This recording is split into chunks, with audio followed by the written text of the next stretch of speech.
Because of who you are, there will always be forces gathering against you. Disguised as a friend, slipping past you as a stranger. They are everywhere. If you choose to continue as you are, know that you risk everything. It's time. A child touched by fire, destined to be our greatest warrior.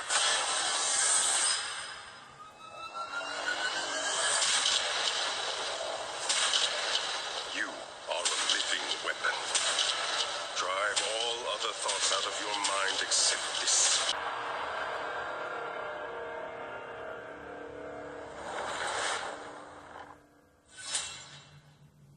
Aloha! This is Trinidad, your island man, coming to you live once again from beautiful Hawaii, here on the island of Oahu, giving you the best movie reviews on the island of Oahu. However, today we're talking about TV, so this is a TV review of Netflix original series Marvel's Iron Fist. As you can see by this shirt, this is the Iron Fist logo. I got this shirt prior to the show coming out, when it was pretty much announced. And let me just say, like a lot of fans out there of Marvel, they were very, I was very excited to hear that they were going to do Iron Fist and that he was going to be a part of the Defenders. Our rating scale, Shaka thumbs up. It's good to see, I recommend it. Shaka thumbs down, it's bad to see or it's junk. And, well, for the legendary immortal Iron Fist, Marvel's Netflix Season 1, 13 episode of Iron Fist, I have to give it the strong Shaka thumbs down. This show did not live up to any of the predecessors. Even Jessica Jones, which I thought was the weakest one before Iron Fist, this was far worse. So feel free to skip it, do something else with the 13 hours of your life. Now, I know I'm a little late to the game on this one. It came out a week ago, last Friday, St. Patrick's Day, and, a lot of reviews are already out on it. And there is a general consensus that it is weak. And again, there was some controversy with the show, even during filming. And let me just say that with all the fears of whitewashing aside, or the lack of,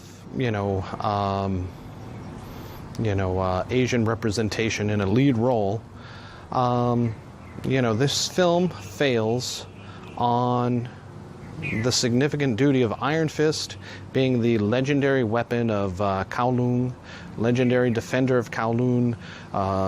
In this version, the sworn enemy of the Hand, which we have seen in Daredevil Season 1 and 2, which it looks like the Defenders are going to have to unite against. This show fails on several points. Iron Fist himself fails to be a good martial artist, which there's no reason in the comics or anywhere in iteration that Iron Fist should be a worse fighter than Daredevil. At the very least, he should be able to go toe-to-toe with Daredevil, if not totally defeat Daredevil, hands down. Danny Rand, Iron Fist, being raised in a monastery by monks, warrior monks. There's no reason that his character should not have been able to perform even basic martial art moves, with any idea of proficiency. And it's just a shame, and it shows in the show, and it reflects in the quality of the show. And I don't know if they were just pushing too hard and too fast, if the formulaic set of 13 episodes is just too much to keep up on. They have slipped a little bit. Even Daredevil, maybe the last couple of episodes again, were a little weak. The ending rooftop fight scene was fine, but we're talking about Iron Fist here. And they really could have just stopped it at episodes 1 through 6 and then introduced the Defenders, or started to introduce the Defenders. Now, Claire Templeton, Rosarian Dawson, the night nurse, is in this. She makes allusions to all of the other characters. And we have Carrie-Anne Moss being the lawyer Hogarth, which is the strong connection to Jessica Jones, in addition to her relationship with Luke Cage, which will likely bring her into the Defenders. But again, these are just allusions, mentions. They really should have brought them in to the second half of Iron Fist.